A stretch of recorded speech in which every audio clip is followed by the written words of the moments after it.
ಸೇವಿಸುತ್ತಾ ಬಿಡುವಿಲ್ಲದೆ ಸೇವೆಯನ್ನು ಮಾಡುತ್ತಾ ಕುಳಿತಿರೋಣ ಭಕ್ತ.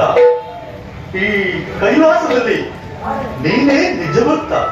ಯುಕ್ತ ನಾನಲ್ಲ ಪ್ರಭುದೇವ. ಮೆಚ್ಚುಗೆಯ ಮಾತುಗಳು ನನಗೆ.